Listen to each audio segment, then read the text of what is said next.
再来关注岛内局势。根据 TVBS 电视台最新民调显示，民众党参选人柯文哲的支持率超过蓝绿两党参选人，跃升至第1位。特别是在20多岁的年轻人中，支持率更是接近60%。这反映岛内何种现状？而柯文哲最近重提服贸议题，也成为民进党集中的攻击目标。两岸经贸议题会如何左右岛内选举？来看报道。TVBS 18号公布的2024年台湾地区领导人选举最新民调数据显示，民众党参选人柯文哲的支持度为33%，相较上月增10个百分点。从第3名升至第1名，民进党参选人赖清德以30%的支持度继续排第2位，而代表中国国民党出征的新北市长侯友宜支持度23%，从上个月的首位落至第3位，这也是柯文哲半年来在多家民调的评比中首次超越蓝绿参选人。在 TVBS 民调发布后2天，亲绿的台湾民意基金会公布的民调，赖清德以36.5%居于首位，柯文哲以29%紧追其后，而侯友宜以20.4%落至第3。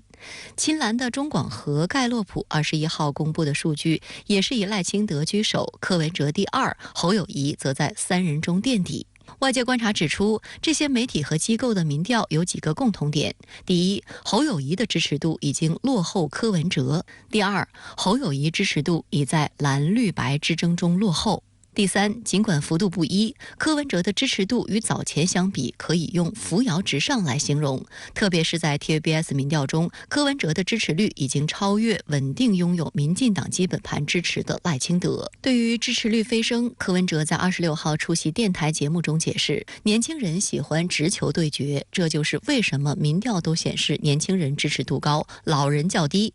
在 TVBS 民调中，柯文哲在20到29岁群体的支持度以58%胜过赖侯40个百分点，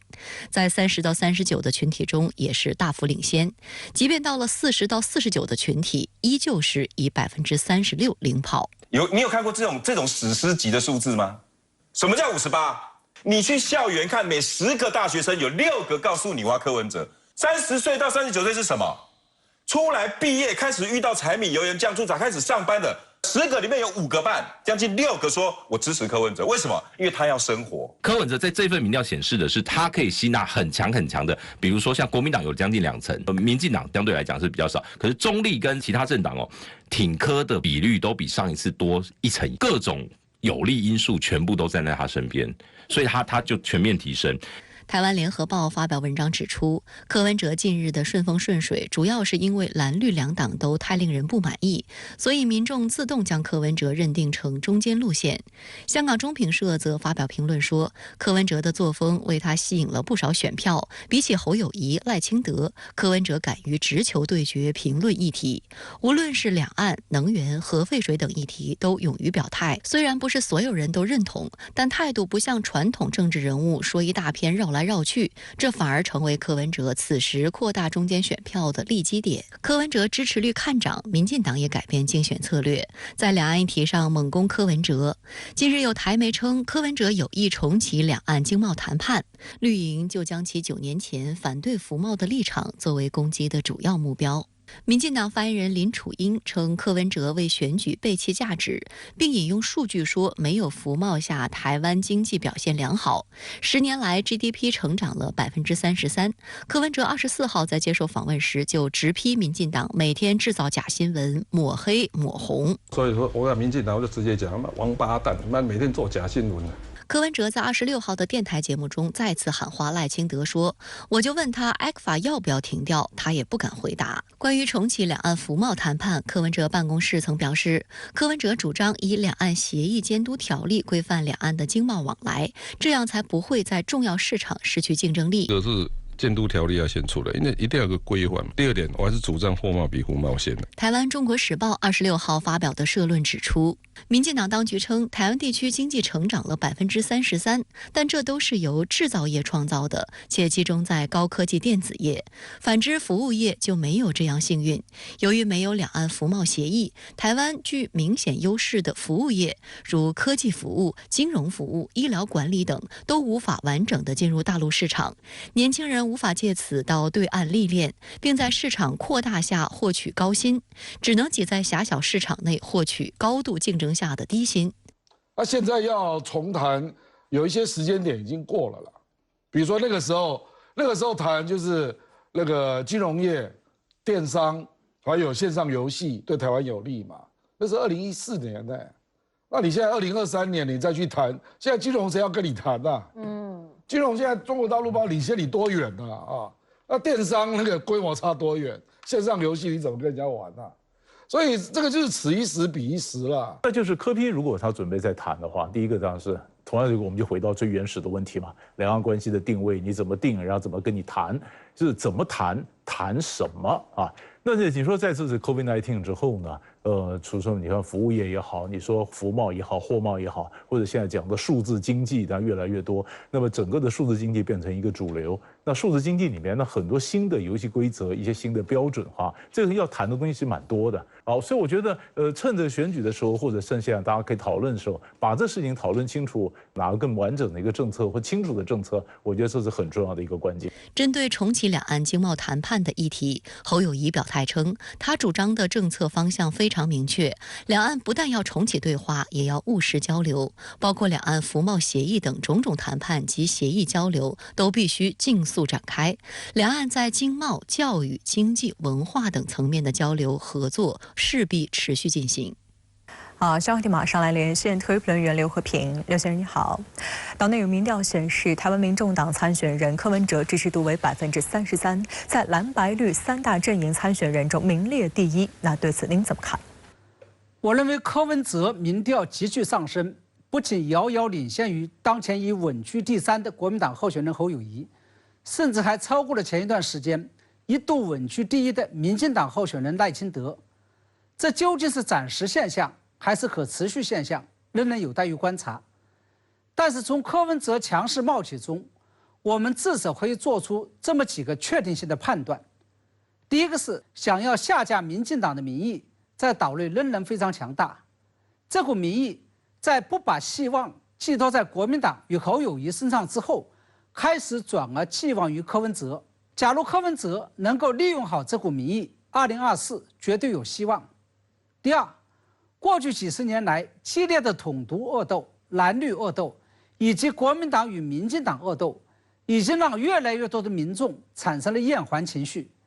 并希望走出一条中间道路，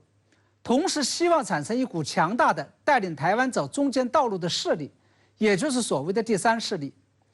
代表白色力量柯文哲的冒起，意味着第3势力的狼终于来了。第三，它意味着过去几十年来岛内蓝绿两大政治势力相互缠斗、此消彼长的政治生态将会发生根本性的变化，蓝白绿三足鼎立的时代已然到来。那柯文哲民调的强势冒起，对于侯友宜和中国国民党来说，又意味着什么呢？很显然，即使柯文哲的民调跃居第1，赖清德的民调仍然有30%，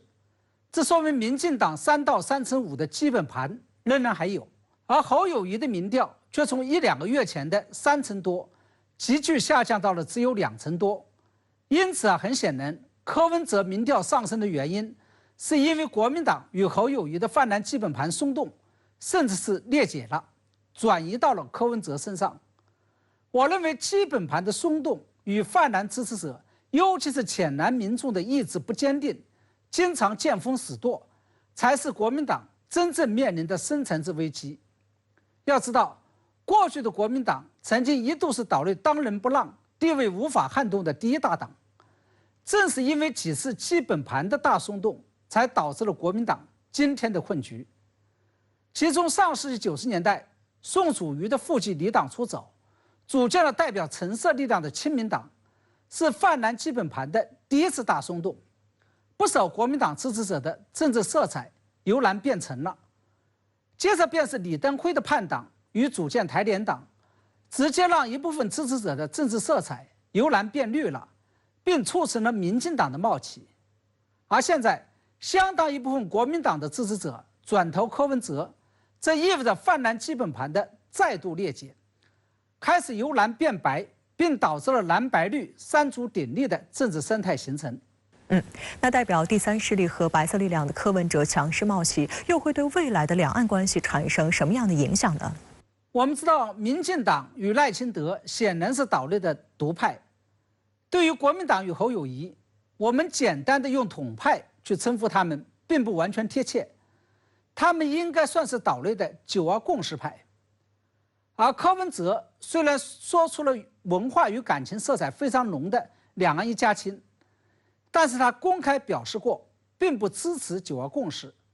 同时也不支持台独。他唯一支持的就是两岸沟通交流与经济发展。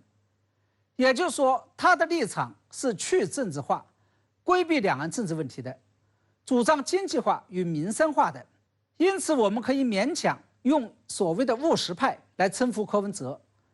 在这种情况下，柯文哲的民调居然窜至第一，它意味着岛内赞成柯文哲的所谓务实路线派已经是越来越多，或者说，相较于统派和独派来说，岛内赞成非统非独中间路线的务实派正在急剧壮大。这就给接下来大陆处理两岸关系带来了一个新问题，那就是要不要以及如何跟岛内代表岛内第三势力且有相当民意基础的柯文哲打交道，尤其是万一柯文哲当选了又该怎么办？好，谢谢刘和平先生在线和我们分享您的观点，谢谢。